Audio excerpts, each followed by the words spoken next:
Baby, is it Skrillex time? Party rockin', as some would say. I made a horrible nightmare. But a fascinating question nonetheless. You guys want to watch Limitless sometime?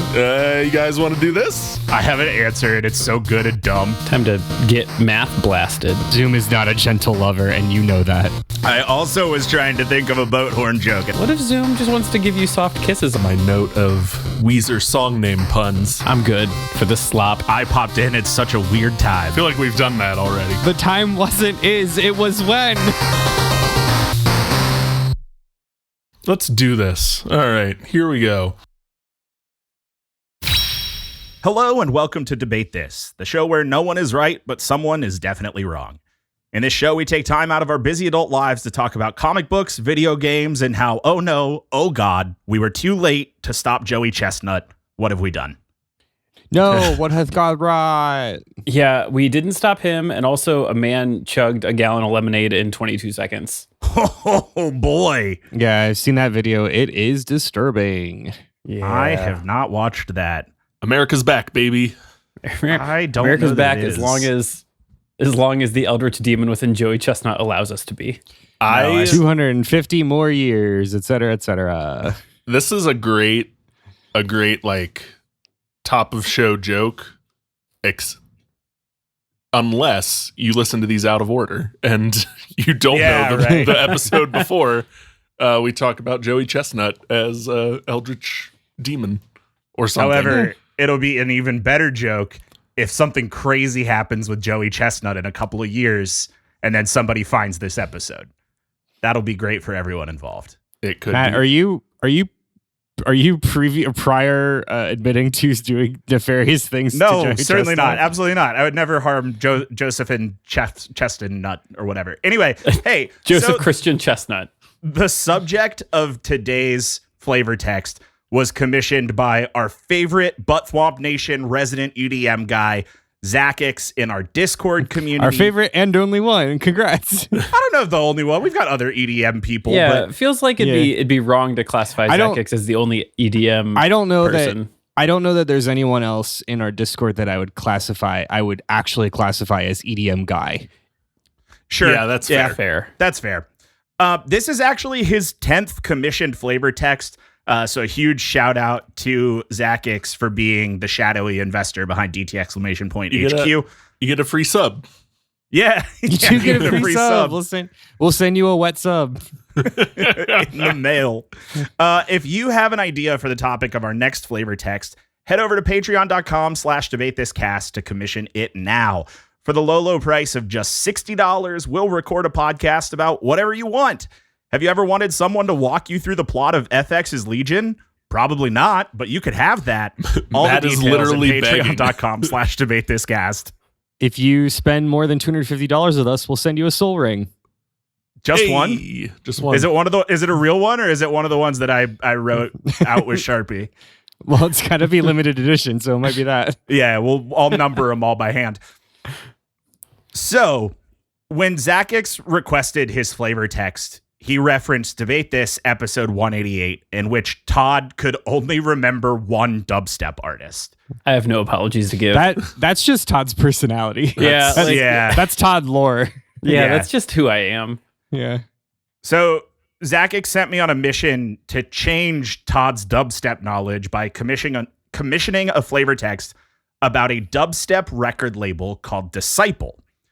If you've been with us for a while, you may remember that we released a flavor text about an EDM record label called Monster Cat back in 2022. In the Monster Cat flavor text, I talked at length about what a record label is and why independent labels are important, and I don't want to do all of that again today. And the story of Disciple Records is relatively concise. So instead of just talking about Disciple, because I will talk about Disciple Records, I've also decided to turn this flavor text into a brief history of dubstep. This is a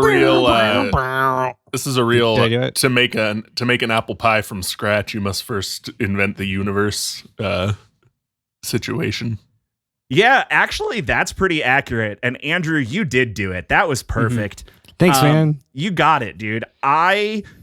I listened back to the Monster Cat flavor text, and thing one, I did have to confirm Todd was not on that episode. Todd was not there. Okay. Thing number two is that no, hold on. Thing number one, Todd wasn't there. Thing number two, sorry, my brain fried. I've literally just been listening to dubstep for 8 hours, and sometimes it just goes and blue it's screen and factory whoops. reset you.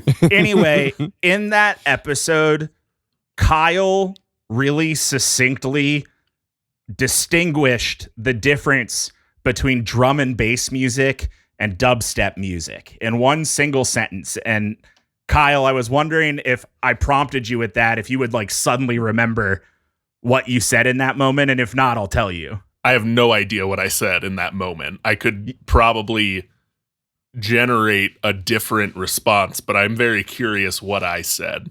Kyle, you said drum and bass music is your boots and cats and boots and cats. And oh, okay. Actually, I think you said your yeah. And dubstep is your wop, wop, wop, wop, wop, wop. Okay.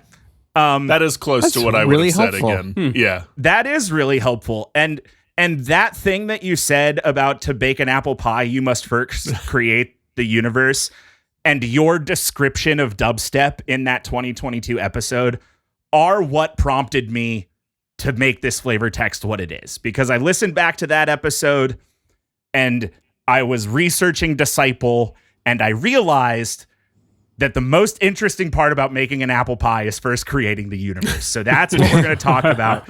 And here to drop the bass with me today are Todd, Swedish House Mafia Thomas, Kyle, Dead Mouse Harper, and Andrew Fatboy Slim Henderson.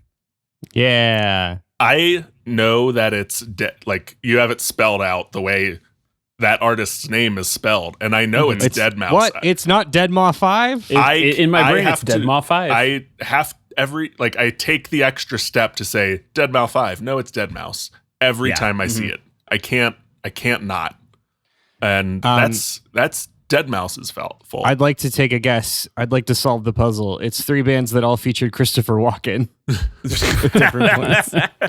I think that's actually only true of Fatboy Slim. Yeah. Would anybody else like to take a guess? I mean, there are 3 3 dubstep bands that aren't. Well, they're not dubstep bands. I assume that they're under precursors to dubstep. Yeah. Is my. I was going to say they are 3 artists that I've heard in the basement of our fraternity house at college. Okay, a lot Skrillex. of those things are true. A lot of those things are true, but the thing I'm pointing at is something Andrew said. These are all not dubstep artists. Yeah. All of these people, not dubstep. Yeah. They're all Boots and Cats and Boots and Cats and Dead Mouse being a little Boots and Cats and Boots and Cats and Boots. This and is Cats. the best podcast ever. Man, that's really something. Okay, so before we begin today, I will ask the ceremonial question. What do you guys know about dubstep? I can Say it, Todd. name 2 dubstep artists, I think. Oh, you said you could only name one in the last episode, so let's hear the updated list. Give me 2. Well, I mean, we said Monster Cat, and that's the one that I didn't think Monster of. Cat is not an artist. not Monster an Cat is a I know label. Skrillex. Skrillex. Okay, He got that's it. one. Yeah. Good job. Yeah. Is I Moby know technically dubstep? Because No. that wouldn't be a thing. Moby is not No. dubstep. I know enough about dubstep to know I don't know much about dubstep, and I know that we called every EDM piece of music that came out between the years of 2010 and 2017 dubstep, whether or not that was the case. Yeah, 100%. I know that in what's that game called? Saints Row 4, there's a gun that shoots dubstep. There's a dubstep gun. There is a dubstep gun. I know dubstep is like, it is I forget where the step comes from, but it is that style of music in double time, right? So it's like twice as fast is where dubstep it comes from. That is the beginning. not true. It's not true. Okay. No, Well then. that is kind of close. I'm not going to lie to you. It does have something to do with tempo, not so much the name, but the genre. But Kyle, something that you said, and then I want to turn back over to Andrew real quick. You said we called everything that was electronic between like 2011 and 2017 dubstep. Yeah, 100%. My knowledge of dubstep is like I grew up listening to rock music, and any singer that was hard to understand just got labeled as screamo. And I listened to a lot of stuff that was screamo, but then other stuff that was screamo that I didn't listen to because screamo didn't mean anything. That's kind of how dubstep was in America for us. There was, and then there was like the wave of pop music, but with a drop that we called like dubstep influenced, or it has dubstep in it or something. And it was a dubstep light. Yeah. What Kyle has described is what hangs in my brain. Yeah. Todd is thinking of anything with a drop is dubstep. Yeah. Correct. Andrew, the other thing I wanted to toss to you for was in the Monster Cap flavor text, we talked about how you were working at a Jimmy John's listening to a lot of EDM. And I wondered if you ever felt like you were a dubstep guy in those times. The Jimmy John's that I managed, I worked with a bunch of scene kids. So I was 23 and it was a bunch of like 16 and 17 year olds at the time. So that was like the other like Matt's side of the millennial generation. I learned a lot about what the kids were listening to at the ripe old age of 23. You were unk at that point. You were unk at that point. Yeah. I kind of was. It's what I would call that job was a bit of a dubstep vania.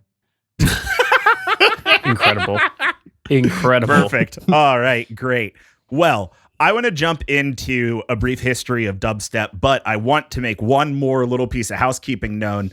For the Monster Cat flavor text, we did a little after show where we listened to some of the music that we talked about in the episode. And we're going to do that for this episode as well. Now, that is locked behind a paywall because copyright law says it has to be, but you can get it by joining our Patreon at patreon.com/debatethiscast at any tier. This post show will be available for any tier of the Patreon. So you can join at the $5 tier, get into our Discord, check out the bonus episode every month, and listen to this sweet post show where we review dubstep in the year of our Lord 2026. Here's the thing. In their 30s. It's cheaper than Spotify, so Just saying. It's true. So you could listen to like 5 songs for less than the price of a Spotify subscription. This is probably only the second flavor text that will have a post show too. We don't normally do post shows on flavor texts. So more bang for your buck this month, listeners. So come hang out. You can get that patreon.com/debatethiscast. And without further ado, I would like to launch into the history of dubstep, the Old Testament. Good. Matt, is there an Old Testament, New Testament, Book of Mormon, or just an Old Testament, New Testament? Just an Old Testament, New Testament. There was an Old Testament, New Testament Silmarillion, but then I had to change the naming convention. I think you meant the Dead Sea Scrolls. Yeah, that's the Silmarillion of the Bible. Okay. Our story begins all the way back, believe it or not, in the late 1940s. Holy shit. That's right. We can trace the origin of dubstep all the way back to the same era in which Cheaper by the Dozen and Ghost Riders in the Sky were released the first time. Specifically, we're headed to the parish of Kingston, Jamaica. Now, Jamaica in the 1940s was approximately 10 years into a 30-year cultural revolution. Man, I love ADHD, guys. Dude, it's crazy, man. I popped 2 Adderalls today and wrote a book report on the history of Jamaica. Let's go. Let's fucking go. So, Jamaica had been under British rule since 1655. I'm going to yada yada a lot of history, but in short, colonialism bad. In 1872, the British government signed an act moving all government offices from Spanish Town to Kingston, just from one Jamaican city to another Jamaican city. Kingston had been the largest town and the center of trade in Jamaica since 1716, with a population of approximately 11,000 accumulating there by 1780. Keep that 11,000 number in your mind. Now, the town of Kingston was nearly destroyed by an earthquake in 1907, which killed over 800 people and destroyed the homes of more than 10,000. Oh, so we're down to like 200 people. So this isn't just Damn. people. This is like the homeless population, right? Like there were 11,000 people and the homes of 10,000 people were destroyed. Deaths was about 800. And at the time, this was the deadliest earthquake that had happened. But what is important here is that basically everybody who was living in Kingston lost their home in the 1907 earthquake.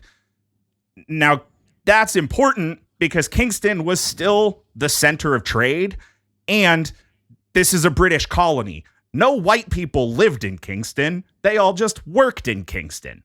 You know who lived in Kingston? Black local Jamaicans, because that's how cities work in colonies. So, Kingston in the 1910s was home to massive racial disparity on account of wealthy British traders still doing economy on top of the destroyed homes of 10,000 plus locals. A worker in the area named Marcus Mosiah Garvey rose to prominence as a trade unionist and black activist. He founded the Universal Negro Improvement Association and African Communities League in 1914, one of Jamaica's first political parties in 1929, and a workers' association in the early 1930s. Now, he's not particularly relevant to dubstep, but he is considered to be one of Jamaica's first national heroes, and I thought that was cool, so I was really excited for like Jamaica's Malcolm X to also be the like grandfather of dubstep, and I'm very disappointed, man. God damn, I wish. Awesome. You are going to meet the grandfather of dubstep later, and he is pretty cool, but he is not Papa Marcus Mosiah Dubstep. Garvey. I just want it to be like their original strategies for protests were standing outside someone like the white wealthy estates and being like, blah, blah, blah, blah, blah, blah, blah. There's going to be so much of that in this episode. Yeah. As the editor, I look forward to seeing the audio spikes. Yeah. I see it on my feed. It's not great. That's actually how the concept of the dubstep gun was invented. You cost people with dubstep. Yeah. Anyway, there was an awful lot of racial disparity in Kingston as well as throughout Jamaica. In response to poverty and social disenfranchisement, a new religion known as the Rastafari movement emerged. Rastafari is perhaps the first cultural step in the tight communal bonds that would come to define Jamaican society and politics. I put the perhaps in there because I'm not enough of an expert to say it definitively. Sure. Rastafari brought Jamaicans together and created a pride in indigenous culture that the British had been trying awful hard to root out because colonialism bad. Again, I'm skipping a series of important labor riots and political movements, but I want to jump to post-World War II. Before we jump, I have a question for you, Matt and Todd, since you both like interact with the youths these days. Is there still a trend of white pot smokers problematically appropriating Rastafarianism on it at the like 16 to 19 age range? Because I don't see it. If not, that was a big thing when we were that age. Yeah, if definitely you're less than what we saw. Yeah. For what it's worth, I had a culturally appropriated lacrosse shirt that was like Rasta lacrosse that I bought at Dick's Sporting Goods in high school that I no longer have. But I feel like even then, the cultural appropriation of Rastafari had like started to die out a little bit. It definitely but there started was getting just a made Bob Marley movie, so I'm sure somebody's trying to do it again. It definitely started getting made fun of around that time, like more around that time. But yeah, it was big. Mm-hmm. Definitely less now. Yeah. Well, good. That's great. It is good. great.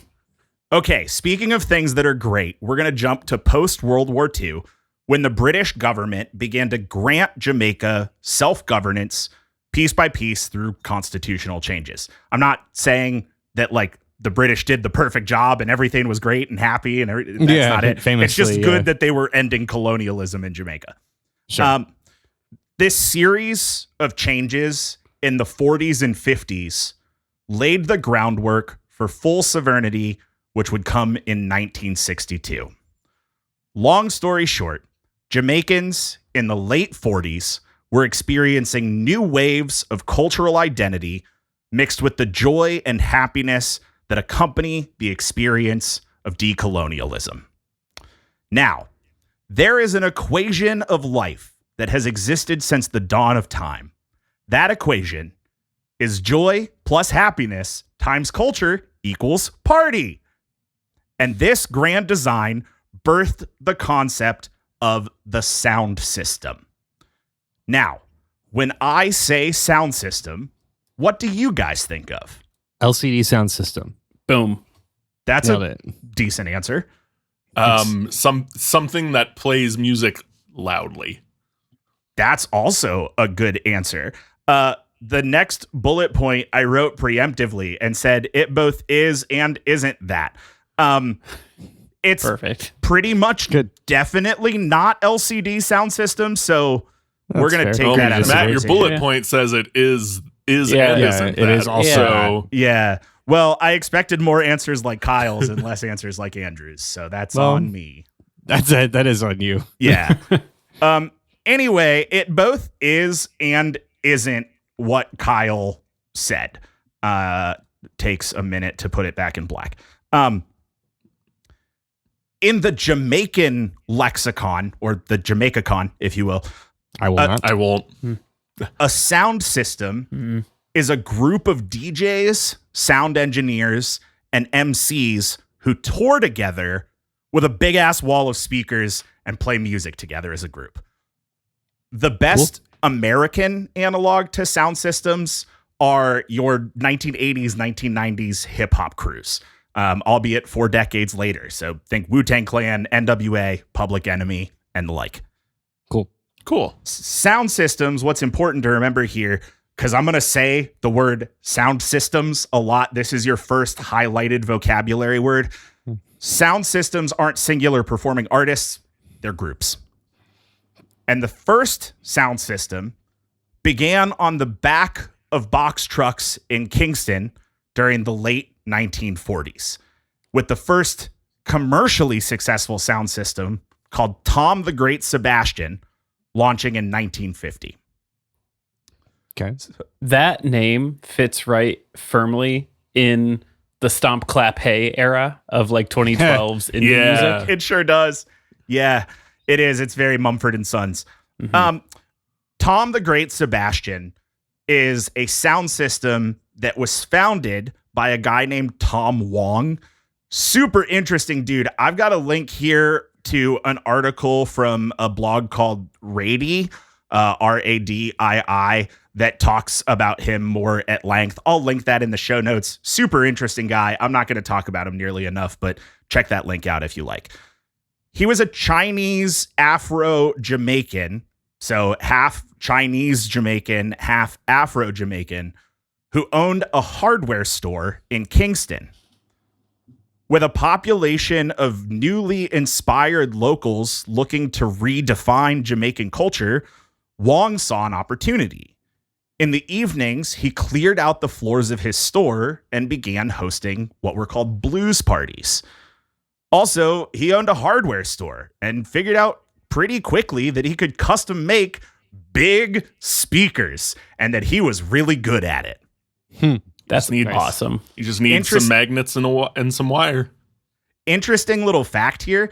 The speaker, as it is known, only came to Jamaica in 1937.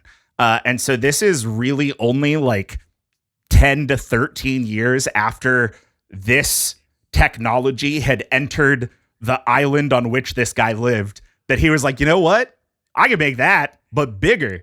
And that's pretty cool. Speakers were only the loudspeaker was still relatively new technology as of the beginning of World War II. Like the loudspeaker is considered one of the technological advances that the Nazis used to spread their propaganda. Like it's credited that they wouldn't have been as popular had the loudspeaker not been available to them.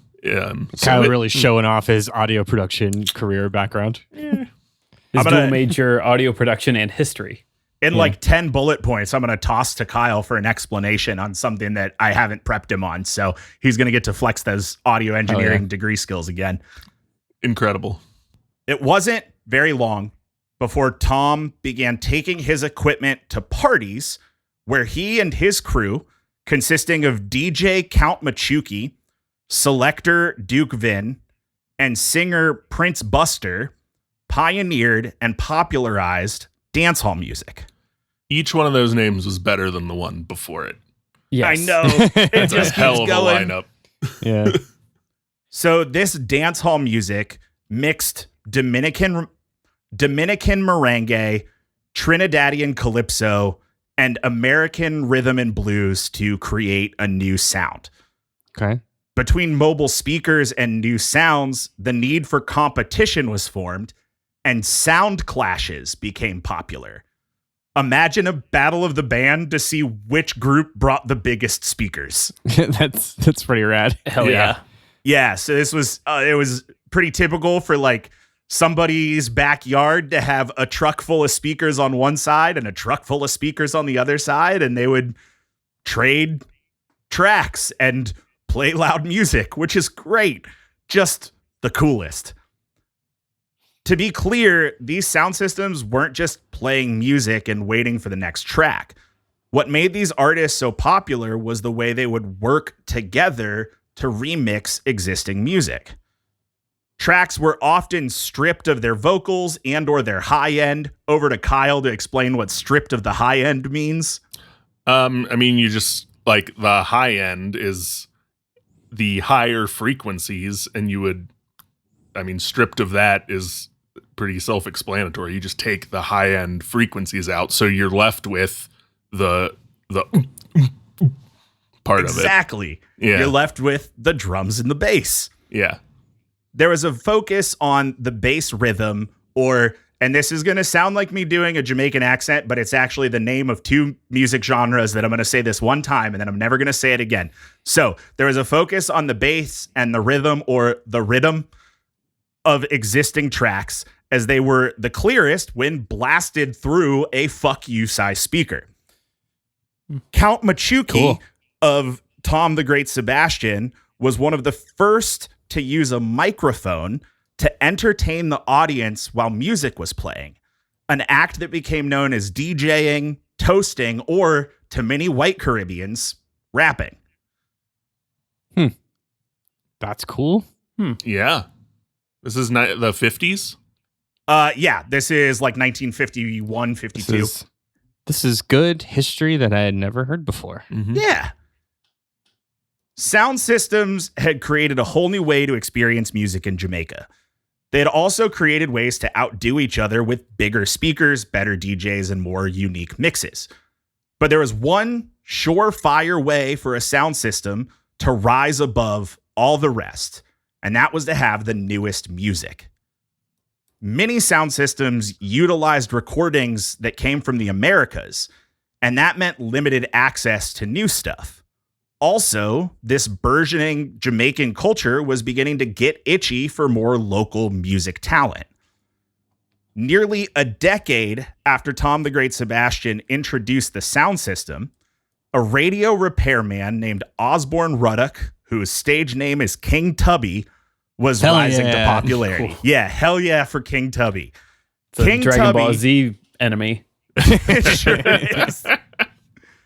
King Tubby used his knowledge as a repairman to launch his own sound system with high-quality equipment and sound effects like echo and reverb, which had never been replicated outside of a studio environment.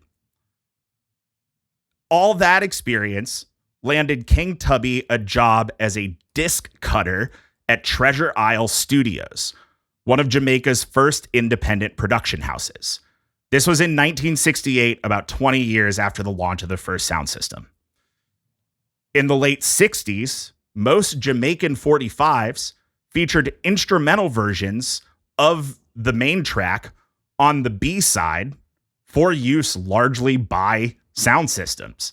Instrumental versions leaving room for DJs and that toasting style to speak over and to be mixed more easily with other songs.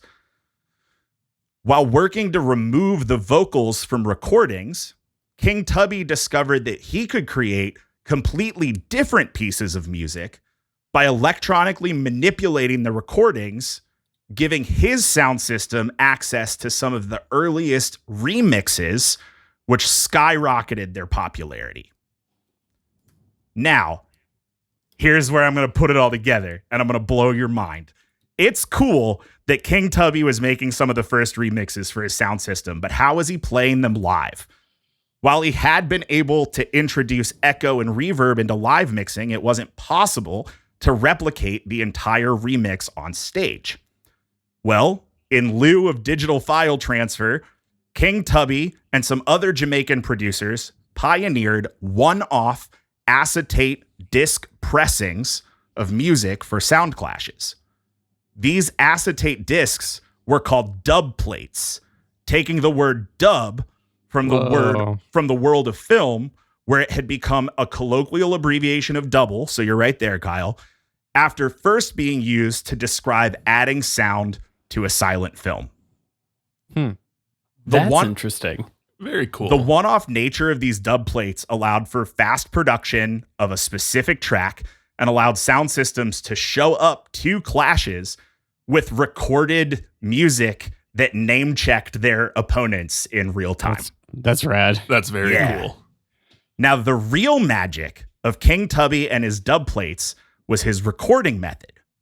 See, when an artist or a producer would come to his studio, King Tubby actually didn't have any way to record them. Instead, he would track their audio through his 12-channel mixing desk, and then would retape that output as a master. And this process became known as dubbing. Okay. Cool. Yeah.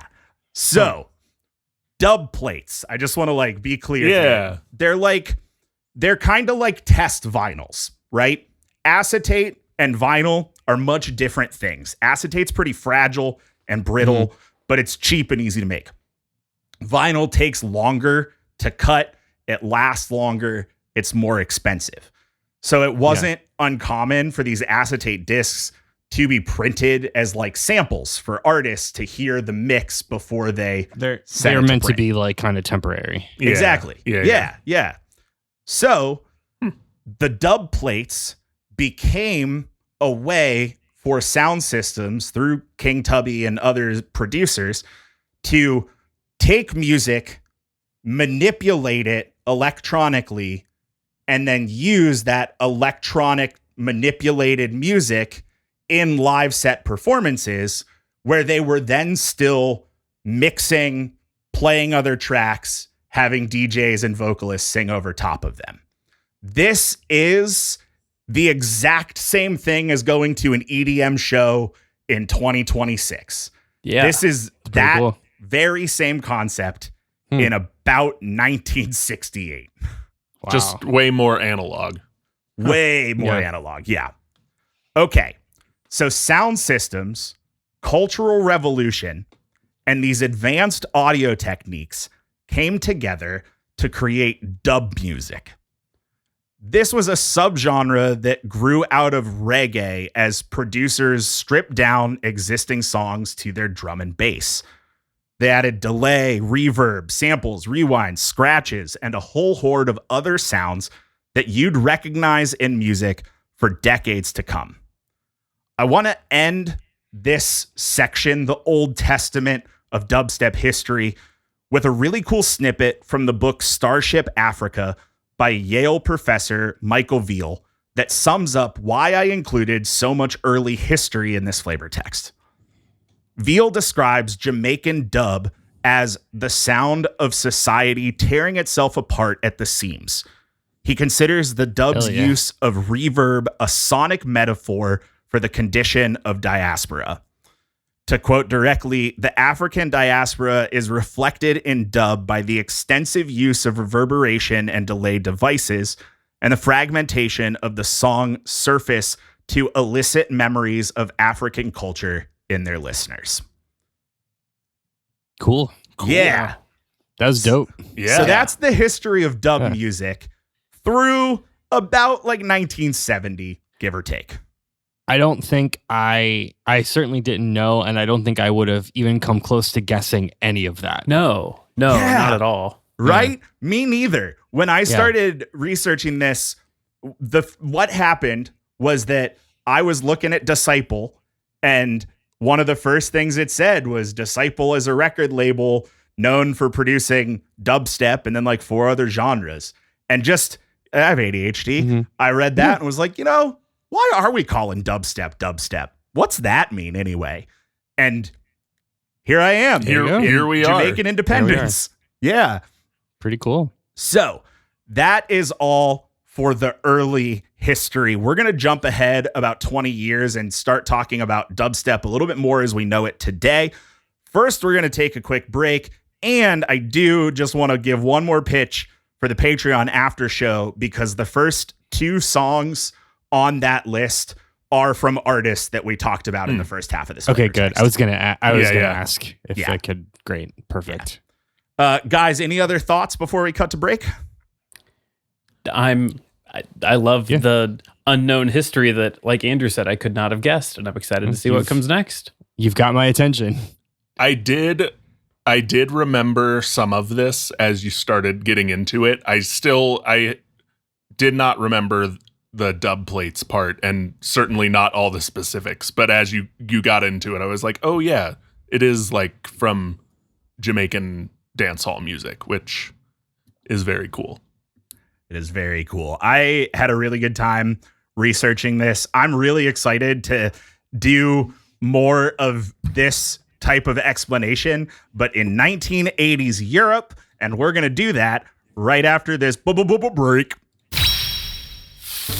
We are gearing up to have a Southern Fried good time at the Southern Fried Gaming Expo from July 31st through August 2nd at Atlanta, Georgia. We will be doing a live show. We are super excited to announce that our live show will be in the Waverly Room at 8:30 p.m. on Saturday, August 1st. If you are at the Southern Fried Gaming Expo, you can just go to that. You can just spend your Saturday night with us. It'll be great. Probably. We'll have stuff to give away. Probably. You'll laugh a lot. Probably. And if you don't, honestly, I don't want to hear about it. Atlanta, Georgia, Marriott Renaissance Waverly, Southern Fried Gaming Expo. We're going to be there, and we'll see you there, hopefully. All right, we are back, and we have just concluded the Old Testament of the history of dubstep. Now, time for the New Testament. We're going to jump forward about 20 years to the late 1980s, and we're going to go to an island with way less flavor than Jamaica, Great Britain. Yeah, Got him. kind of the opposite side of the color wheel. Yeah, quite literally. So, as previously established, joy plus happiness times culture equals party. It is important to note, however, that in lieu of joy and happiness, one can substitute anger and drugs, and the equation will still equal party. Sure. That's pretty much what was going on in the UK in the 1980s. And we're not going to talk as much about UK history as we did about Jamaican history, but here's a brief overview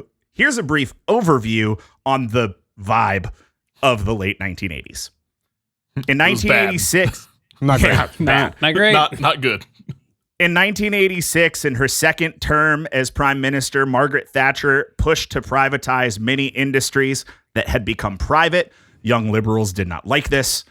In 1987, Margaret Thatcher won her 3rd general election, but her Conservative Party lost 21 seats in the parliament.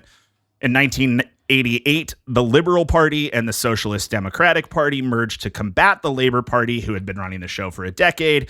In 1990, Thatcher introduced the poll tax. Everyone hated it, and then she quit. TLDR, things were tense in post-industrialization UK in the late 80s and early 90s.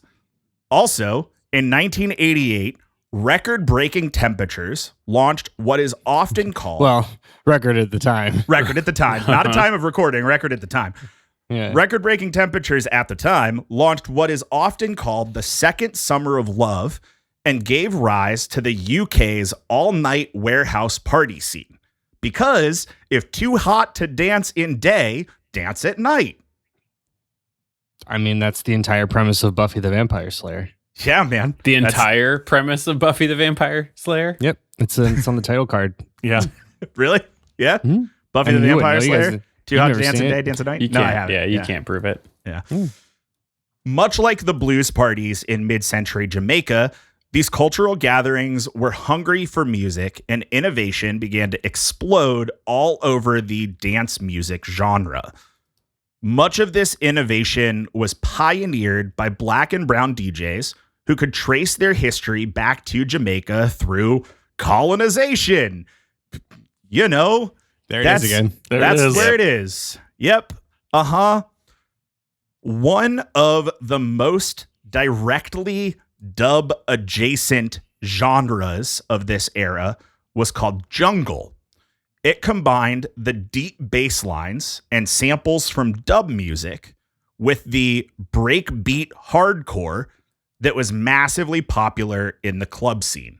I'm going to say a bunch of words in the next couple bullet points, and not a single one of them are in the Bible. So if you don't know what it means, it's okay. We are going to listen to some of these early like dub adjacent examples in the post show as well.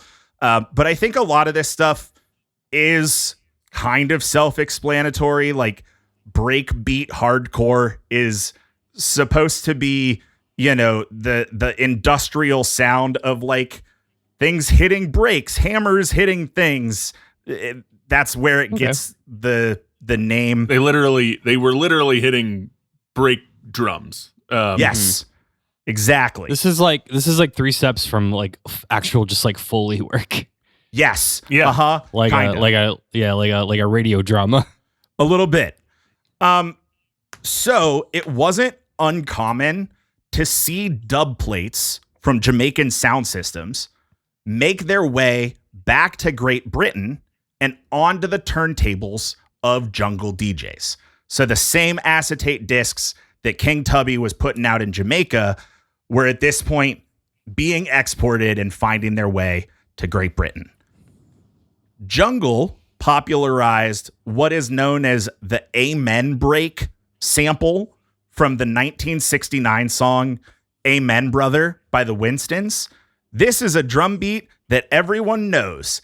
I don't know that this is like an official thing, but it is often said that this is the most sampled the most sampled piece of music of all time. I don't know 100% that that's true, but I think it probably is. It is, or at least at one point was true. That is very much the case. Sort of like the Wilhelm scream of dub tracks. Yeah.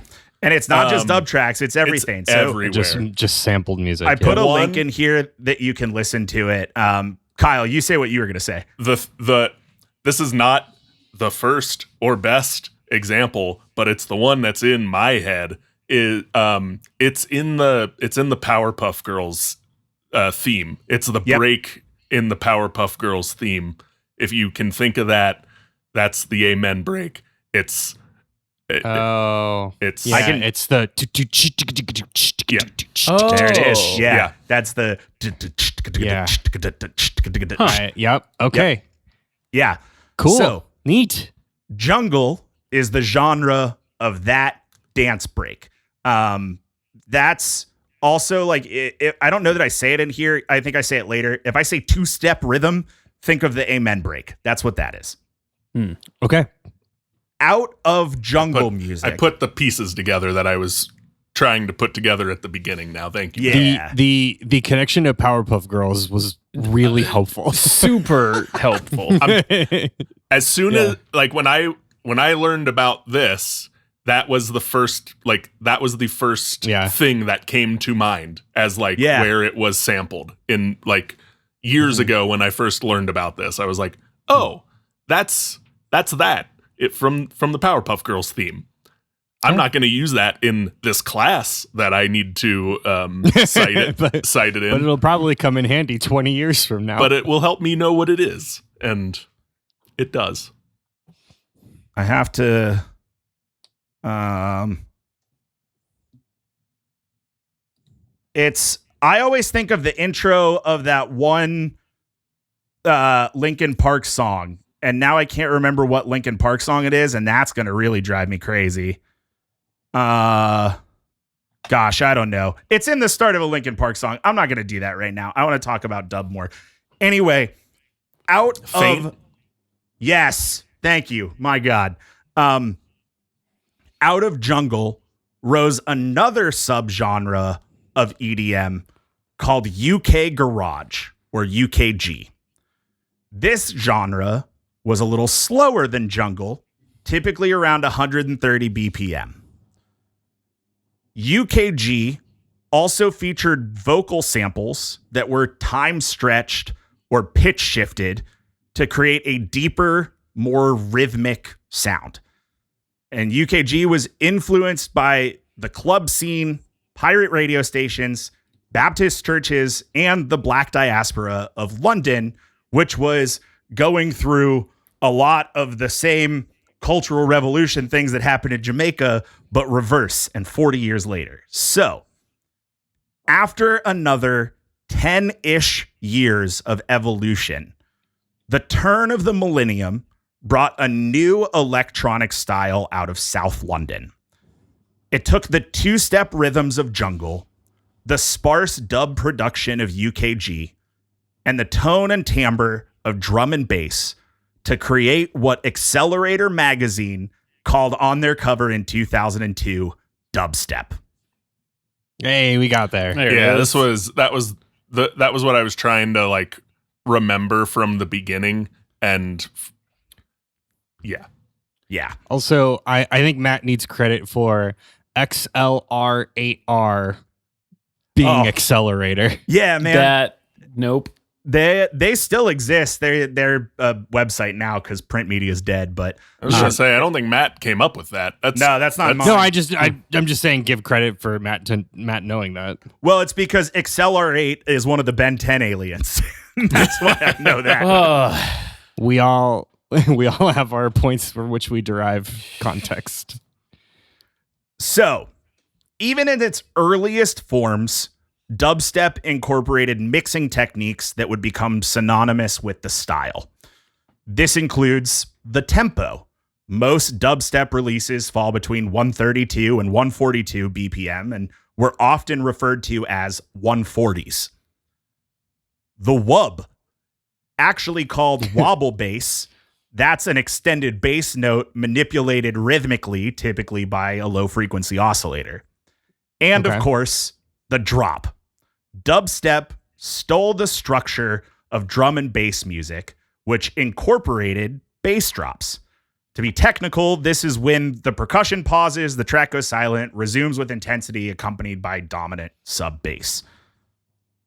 Dubstep also took elements of Jamaican sound systems, like rewinds, the sound of a record rewinding or scratching backward, often called a reload, live toasting style vocals, and, of course, big fuck off speakers. Yeah. Of course. Good. Dubstep continued to grow in popularity throughout the early 2000s. There was a club night called Forward, that's forward with two like arrows after it, which acted as the incubator of the genre. There was also a Forward pirate radio station, and both outlets became the proving grounds of DJs pioneering the darker sound. And we did it. We made it from 1940, or the 1940s, all the way to Y2K and the creation of dubstep as we know it today. I mean, we kind of made it from 1907. Yeah, honestly. Yeah. I tried to draw a straight line through this story, and that meant I had to trim a lot of branches. If you're interested in reading more about the history of the UK electronic music scene, I've got another cool article from a blog called The Cat Rave that I will link in the show notes as well. They've got a lot of cool stuff there. Yeah, cool. Thanks, Matt. That was awesome. Yeah. All right. Now we're going to talk about probably everything that you would think of if I said, hey, what do you know about dubstep? Skrillex time. Yes, it is. Baby, is it Skrillex time. You made it. You made it to about the hour mark, and now we're going to talk about Skrillex. But not for a couple more bullet points. Let's talk about the dubstep going mainstream. I don't know why I called it the dubstep, like your parents says the Kroger. Dubstep. Yeah. Okay, so stateside, dubstep did not have the same foothold that it held across the pond. There's a Baltimore DJ named Joe Nice who's credited with bringing the genre to the U.S. in 2005, and dubstep nights were common at clubs in larger cities, Chicago, New York, L.A., the like. But it would be years before the genre would bleed into American pop culture. That was very much not the case in the UK. What was that, Kyle? Dance music just isn't as popular in the US, like, as it is elsewhere in the world. Like, full stop, like, we don't dance like other dance countries clubs. do. Yeah, I mean, dance clubs are not popular in the US outside of like major cities. Yeah. Yeah. And then there's the disco backlash plays into it. Like, after that, they're like, the war on drugs holds a weird part of that history as well. Yep. There's even like, not to go on a tangent, but like even here in Columbus, if you want to go see an EDM show, I think there's maybe 2 places that you can go regularly. Oh yeah. That's about as many as I could think of. Yeah. Okay. So the dubstep was not really in American pop culture. It was in UK pop culture. In 2005, BBC Channel 4 debuted a show called Dubplate Drama. That was the show that followed a teenage MC trying to obtain a major label deal. Dubplate Drama was described as the world's first interactive drama series, with viewers voting on the outcome of episodes through a text system. I did not research that further. Huh. Dubstep producers Banga and Scream worked... Oh, my favorite Teenage Mutant Ninja Turtles characters. Great. Yeah, Banga and Scream. They're in the command zone, actually. Worked with their contemporaries to provide the soundtrack for Series 2 of Dubplate Drama in 2007. In January of 2006, BBC Radio 1, so like Radio 1, the main radio station, BBC Radio 1 DJ Mary Ann Hobbs launched a feature show called Dubstep Wars with a Z. That's the most 2006 thing I've ever heard. Good. In 2008, another Channel 4 show featured the musical stylings of Scream in the second series of Skins. Also, somebody commish a flavor text on Skins, please. I'd love to talk about Skins. Skins was an early Netflix deep cut. It was like that was the first. Yeah. Like, I know there were other ways to watch it, but it was like one of the easier ways to watch. Netflix is one of the easier ways to watch British TV shows. Yeah. When it launched, and Skins was one of the few that was worth watching. Yes. Yes. Very much. I can't say that I've seen a single moment of Skins. I also to know it exists. I have not watched it, but it has graced my Netflix recommends for a while. Yeah. Or it did. It's certainly not good, but it was certainly relevant in 2005. Mm-hmm. If you have watched Euphoria and you can imagine that in 2005, you got Skins. Okay. Anyway, the scene in the UK also saw huge progress for women in the electronic music industry. That is like specifically women made a lot of bounds in dubstep, which pushed women further in the electronic music industry.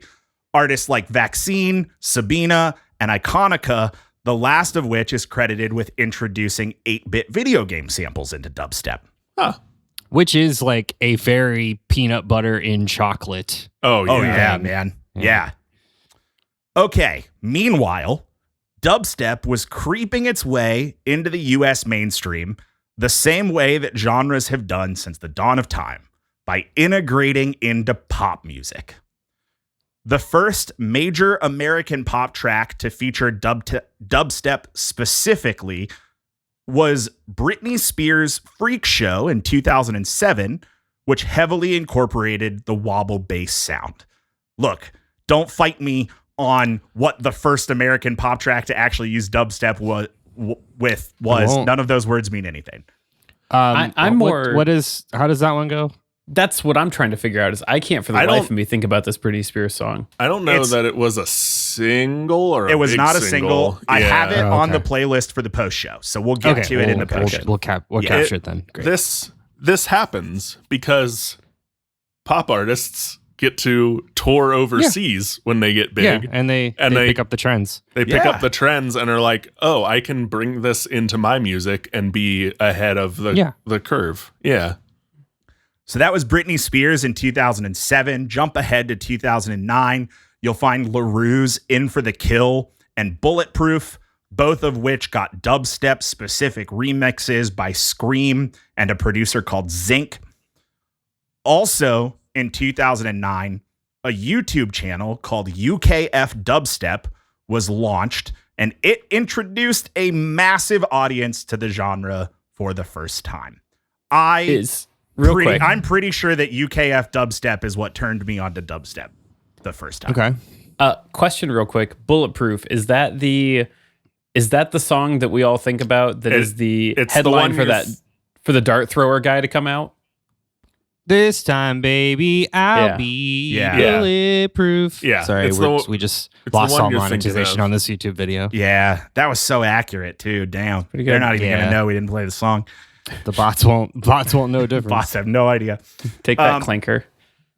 Anyway, UKF Dubstep launched, which is like a big deal. You know, this is a digital outlet worldwide suddenly having access to a lot of UK underground. Some major artists of the era got their break thanks to UKF Dubstep, including Flux Pavilion and Knife Party. You might know Knife Party from the song Internet Friends. I don't have that one on the Patreon, but that's the song that right before the drop, it goes, "You blocked me on Facebook. Now you're going to die," which was a big thing for me at the time. Now I have to look that up. Yeah. That's Internet Friends by Knife Party, not in the post show. And then in 2010, on this little website called MySpace, the former lead vocalist of a hardcore band called From First to Last, Sonny Moore, released an EP called My Name is Skrillex, and the world changed forever. The world changed forever after the Fire Nation attacked. Hearing that to the tune of My Name is Jonah.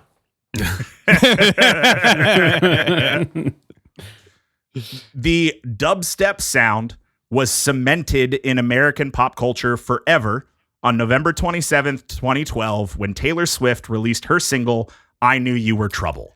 Yeah, this was definitely the marquee moment. Yeah. And honestly, I think that you could argue, like everything's cool until your parents start doing it. I think this is that moment. This is our parents are on Facebook moment. Mm-hmm. Yep. Mm-hmm. Put a pin in that. Yeah. Here we find a pretty significant fork in the dubstep road.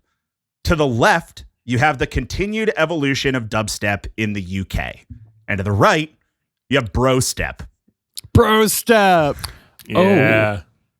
Brostep is just like most of Justin Bieber's music, right? It's most of Skrillex's music, really. So Justin Bieber's music, got it. Okay. Yeah, brostep is your aggressive Americanized dubstep. Skrillex is the poster child of this genre. Okay.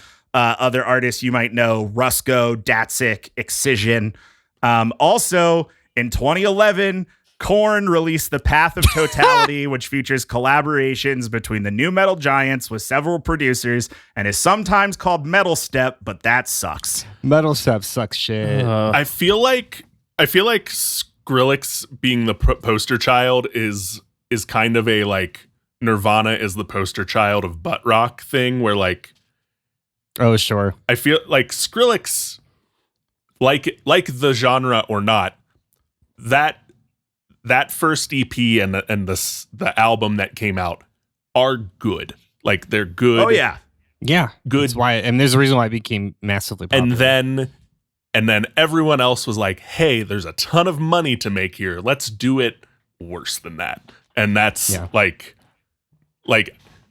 Skrillex gets unfairly misaligned, in my opinion. I say as someone who isn't a super fan of the genre. Someone go read Skrillex's Twitter. Is he what's his I don't know anything about Skrillex and his opinions. What I do know is that honestly, 110% Kyle, before I wrote this flavor text and listened to 8 hours of dubstep today, I would have agreed with you.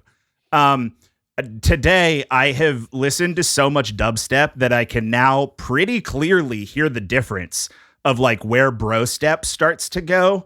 And it is pretty undeniable that it is like, it's shit that sounds like Skrillex and then everything else. Yeah. It's kind of crazy. I don't want to like take away from your point of like Skrillex is at the bud of the offshoot here, but it's for sure. Like there is talent there that isn't necessarily both things can be true. Yeah, exactly. Yeah. Matt is like Doctor Strange in Infinity War. Matt's seen every possible universe of dubstep and listened to 14 billion dubsteps or whatever. Yeah, and it's all come back to this.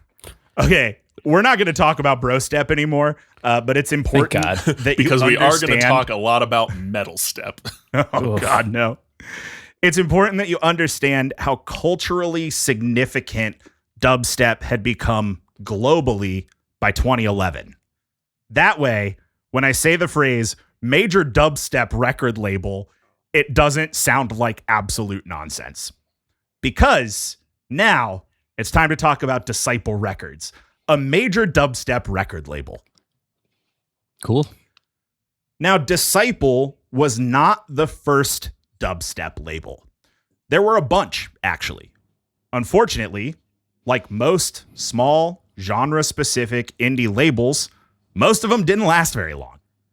And while there were certain major labels in the UK signing EDM contracts, dubstep as a genre was a little too fringe to garner that kind of success. Even in the UK, or are you talking about here? Even in the UK. So like Interesting. UK. Okay. So it was still very underground in Europe. I would say it's like a third major genre. Like if you're thinking major genres in America where you've got like hip hop, rock, country, and then like a pretty big tier break. I would say in the like post-hardcore. It's in the post-hardcore range. Yeah, the pop punk, like there are a lot of people that like it, but it's not what Sony Records UK is making bank off of. That's house music. That's helpful. Everybody in the UK who got a major record deal was doing house music. Everybody likes house music. Okay. So out of the bass music scene, bass music being an umbrella genre, came a record label called Never Say Die. It was founded by this guy, stage name Schism, in 2009, largely to maintain his stake in the music industry because like the kind of electronic music he was making wasn't super popular anymore. And he still wanted to be in the music industry. So he made a label. Is kind of how that happened. It's how a lot of people start labels, actually. Looking at you, Fat Wreck. One of the Never Say Die artists was an electronic duo from England called Dodge and Fusky, which is very fun to say. Dodge and Fusky. Or they were Never Say Die artists until 2012 when they were dropped. Because sometimes artists get dropped from labels. It happens. About 6 months before Dodge and Fusky were dropped, one of the guys from that group, real name Arthur Robin Talbot, made friends with this other guy, Ross Jonathan Burr, who is better known as Miro and is one half of an electro house duo called Astronaut. So to trim the noun soup, the guy from Dodge and Fusky met the guy from Astronaut. Now, that was pretty convenient. That's certainly a sentence that someone has said. That's pretty convenient because the guy from Astronaut had some experience running a record label. And when Dodge and Fusky got dropped, Talbot asked his buddy to start a label so they could keep putting out Dodge and Fusky music because they got all those wubs and the people need to hear them. People need the wubs. They need People need the wubs. With financial backing and networking help from the founders of their previous record label, Never Say Die, Burr and Talbot, or the guy from Dodge and Fusky and the guy from Astronaut, launched Disciple Records. Now, let me step out of the bit for a minute and say asking the label that just dropped you for money and networking support to start your own label is crazy work. Absolute crazy work, and it will be a problem later. Got it. All right. If you are not deep in music industry, and I'm just saying words, that's kind of like getting fired from a job and then going back to your old boss and saying, hello, I am starting a small business. Would you like to invest in it? That's pretty much what that means. I was thinking you were going to say, I'm a consultant now. Please hire me. But yeah, also that. Yeah. Same thing. Yeah. Okay. So Disciple, the record label, started by the guy from Dodge and Fusky and the guy from Astronaut, real names Talbot and Burr, who also probably owned a saloon in the Wild West. Talbot and Burr. Disciple took a page out of Monster Cat's book and signed artists on a non-contractual basis. Disciple stated that they, quote, wanted a chance to prove that what the artist was committing to was worth their while. And they wanted to, quote, create a home for an ever-growing family of producers where they feel safe and their music is well looked after. If you don't remember or haven't listened to our 2022 flavor text on Monster Cat, and you're not super familiar with this whole non-contractual basis thing, I want to talk about that for just a minute because it is what makes both Monster Cat and Disciple really interesting to me as record labels and what makes them stand out. Typically, when an artist signs with a label, that label says, great, we own you now. Any thoughts that come out of your mind or sounds that come out of your body belong to us, and you can never have them back. They are ours to do with what we please. Suck shit, make us money. Monster Cat and Disciple don't do that. They basically say like, hey, we want to release a track for you. You can do whatever else you want with that track. But like, let us have it. Let us promote it for you. Let us release it for you. And you can see if you like the way we roll and if you want to keep committing to us, which is cool. Not a lot of labels do that. Yeah. And honestly, much like with Monster Cat, this works really well for quite a while. Arguably, it's still working well right now. I would imagine, especially in a like, well, and like especially in like a smaller kind of niche industry like this, where you don't have, outside of like one or two, you don't have like major. You don't have anyone who's like playing stadiums or anything, right? Yeah, like, you don't have any of these like major household names, so everyone can kind of do their own thing a lot easier. Exactly. Yeah. Just to put it on paper in audio, I guess, Monster Cat was founded in 2011.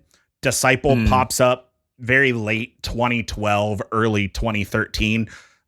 So they've got a pretty good blueprint to follow. One, from Monster Cat, and two, because they are financially backed by the label that dropped them already. Never Say Die still invested, well, the owners of Never Say Die still invested in Disciple Records. Okay, the label's earliest releases were remixes of existing Dodge and Fusky tracks, which they say they did with Never Say Die's permission. Just putting that out there. As well as releases from artists called Barely Alive and Virtual Riot. Not long after their initial releases, Disciple decided to move their offices from the UK to LA because dubstep was on the way up in the US and kind of on the way out in London.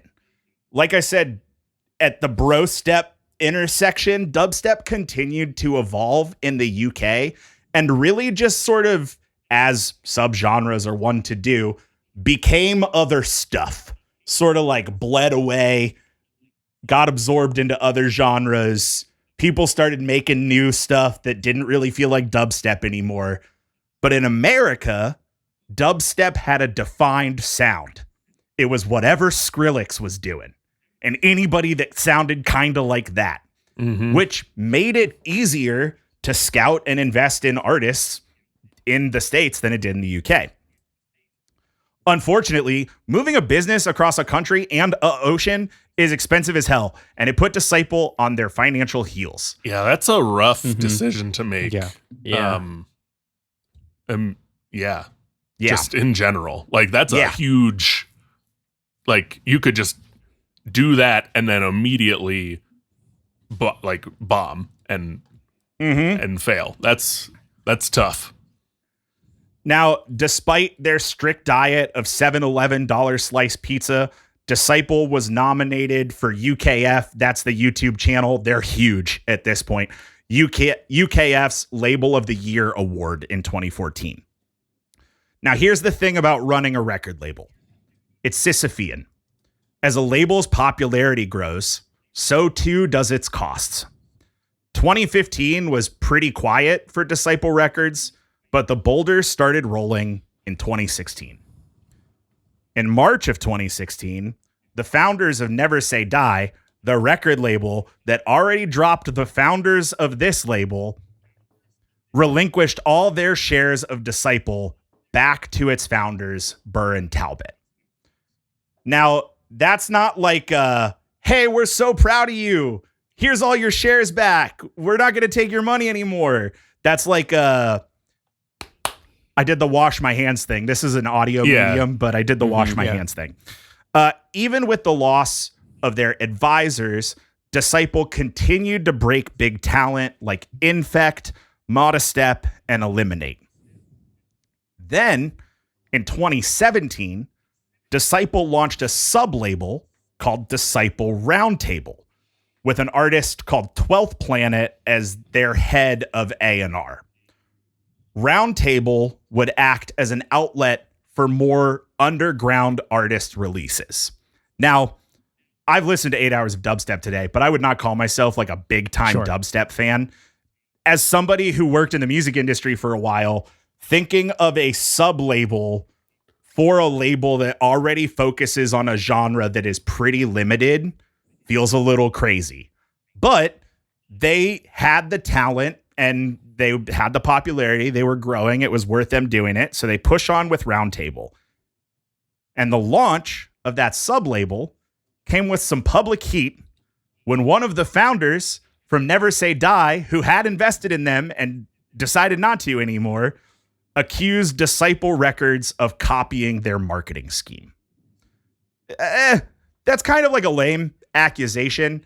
And the folks from Disciple were like, well, you kind of like taught us how to do it and we did what you taught us and now you're mad. But it was just kind of one of those like nobody's super happy about what's happening kind of situations. And in America, you can sue anyone for any reason. You sure can, Kyle. Sometimes that's the move. That's the thing. Because you're bigger than the person you're suing. You'll tie them up in the legal consequences, financial as well. You'll bully them out of the space. Yeah. Yeah. So some major Roundtable artists include Beast Boy and Cyclops. Those are superheroes, Matt. Those are superheroes. Yeah. Are they also all spelled with K's instead of C's? Beast Boy has an I at the end, but Cyclops is spelled definitely has a as K you would expect. Yeah. Okay, that Sisyphean boulder was gaining a little bit of uphill momentum in 2019 when Disciple dissolved its business entity in the UK and incorporated fully in the state of California. Now that is kind of an interesting thing to do. What's even more interesting is that the articles of incorporation listed this Jonathan Strauss guy as the CEO of Disciple Records. Who's that? Well, he's the founder of a completely different American-based publishing house called Create Music Group. Put a pin in this. This was the label's peak as they pumped out new music, compilations, and launched a nationwide tour called Disciple Kingdom, which sold out the Hollywood Palladium twice. And that's no small feat. That's a big venue. I don't know, 50,000 person venue, maybe? That's a guess. Palladium's real big. Kyle's looking. I'm looking. We're just gonna be silent until I find it. Oh, we're leaving this in. Oh, we can't Matt, leave all you were off. It's okay. 4,000. I was so far off.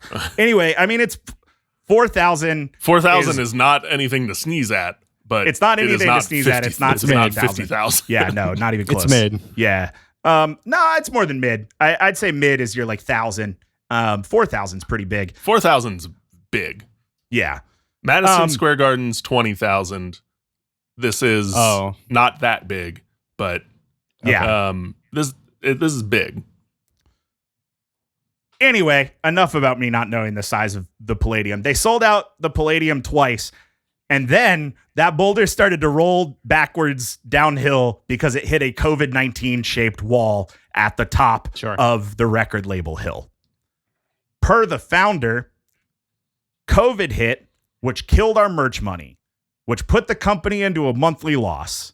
Our options were to start firing people or accept Create Music Group's offer to buy us out, which they had been making for the last few years. They went the way of Overwatch League. They went the way that hurts. They went the way of Overwatch League. Yeah, there's some like real scuttlebutt about maybe they had sold as early as 2019, and that like maybe those last couple years were maybe a take the money and run kind of situation for the founders. I don't really know. I tried to untie that a little bit, and it's pretty confusing. Record labels get bought all the time. This is how the music industry works. Quite frankly, I don't know why else you would dissolve your entity in the UK and put all your eggs in the America basket if you weren't trying to sell that basket. But that's just me, though. Anyway, the label has released some stuff since 2020, but most of it has been re-releases of existing tracks. Recently, Dodge, of founding act Dodge and Fusky, announced that they'd be back with something called 2.0 soon, but only time will tell if there's support for a dubstep-centric label in 2026 and beyond. Putting it on COVID-19 is also sounds like business guy excuses when an 8-year run of Brostep being popular in the States is a pretty good run for like a semi-niche dance genre. Like COVID-19 definitely was a nail in the coffin, but like people were not as hype about American dubstep well before that. I will tell you what, from personal experience, if you were with Matt and me at Podcast Movement in 2021 in Nashville in 2021, people were plenty ready to dance in a club. That's true. Oh, yep. Sure. And to get as close as possible to each other. Yeah, coffin distance. Yeah. Yes. All in the loving eyes of Questlove. Yeah. What an experience we had. Then we got, I was already hammered when we went to Taco Bell, but I was real drunk at that Taco Bell. It was great. Nashville Taco Bell is good. Nashville. It's a good Taco Bell. One of the better Taco ones. Bell. Yeah. That's it. That's all I have about the history of dubstep and Disciple Records. Guys, cool. Your thoughts? I thought this was fascinating. Outside of what we're doing, I saw Matt earlier this week, and he was telling me little bits at the start of this, and I thought that was fascinating. And this is, a lot of times this ends up being a book report of a thing that I'm like, that doesn't impact me, and I'm not all that interested. Not that dubstep impacts my day-to-day life, but like obviously I'm somewhat kind of familiar with dubstep, as noted by I can name one dubstep artist. That it's just fascinating to like learn the history of the music and the terminology and where it's gotten us now. Yeah, this was a very good VH1 Behind the Music. Yeah, thank you. That's what I was going for sure. Yeah. This would be a pop-up video if I was 15 years younger. Cool. Hey, thanks for listening to Debate This. You can follow along with the arguments on Instagram, YouTube, and Patreon at DebateThisCast or on our website at debatethiscast.com. We are going to go listen to some of the music that we talked about in the episode today. Things all the way back at the beginning in the Old Testament of dubstep history, also known as Jamaican independence, and as recently as the end of Disciple Records and their sale out to Create Music Group. You can join us. It'll be great. It's on the Patreon version, which you can hear at patreon.com/debatethiscast. This post show will be available to patrons of any tier, so come listen to dubstep with us. Until next time, I'm Matt Cole. I'm Todd, the history of dubstep, aka how the West was won. Thomas. I'm Kyle. Dubstep weebles wobble bass, but they don't drop. Harper. And I'm Andrew. Skiddo, Skit, Snig, and Scraggy. Which of those is a Pokemon and which of those is a dubstep artist? Anderson. And we're saying thanks for debating with us. And if you think we're wrong, you can come fight us behind the swing sets, nerds.